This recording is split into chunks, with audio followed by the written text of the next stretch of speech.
Safeties coach Jake Olsen. Jake, A couple of days in pads now. What have you seen from your guys in terms of progression, not only just in pads, but learning Coach Lucas's scheme and what you expect of them?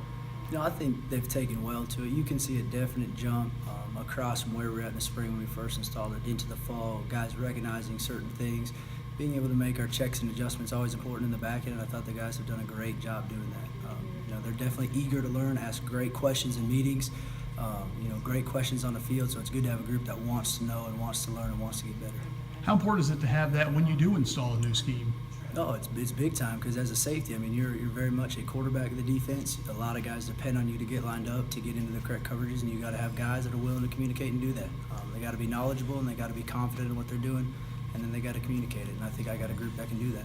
When you got a guy like Ryan Reed, who's an academic all-district player, Nick Ford, who's got 2 years under his belt, even again in the new system, how much comfort does that give you that they can be an extension of you on the field?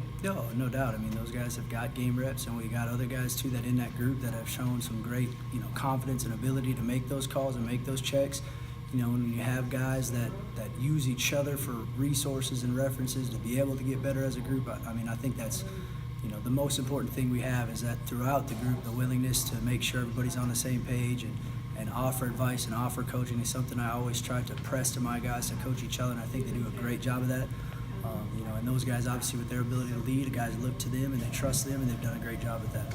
And it's not just the veterans. Jordan Hester was very impressive in Saturday's scrimmage. I know there are Others, Keenan Leachman made plays that some of the new guys that are going to press those guys who are coming back. Yeah, absolutely, and that's kind of the approach we've taken. I mean, we're going to make sure that the best guys are on the field, and a lot of those young guys in our group throughout the defense, throughout the team, have stepped up and played well.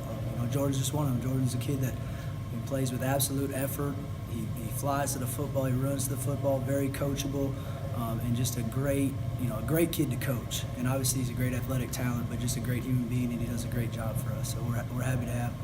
And it seems like there's a lot more, not just depth, but quality depth at this position than there was a season ago. No, absolutely. I think, one thing I've preached to my guys in meetings is strength in numbers and our ability to have a lot of quality guys that can play. So if something does happen, whether it be an injury or something that happens within a game where they got to come out, the ability to have the next man up and have no drop off is important to me, and making sure we coach that way and we play that way, and every rep is important to who's on the field to build that depth and to build that camaraderie within a group. So when a guy does go down, there's no let ups. Everybody's all on board and keep pushing forward. Excellent. Thanks, Coach. Thank you.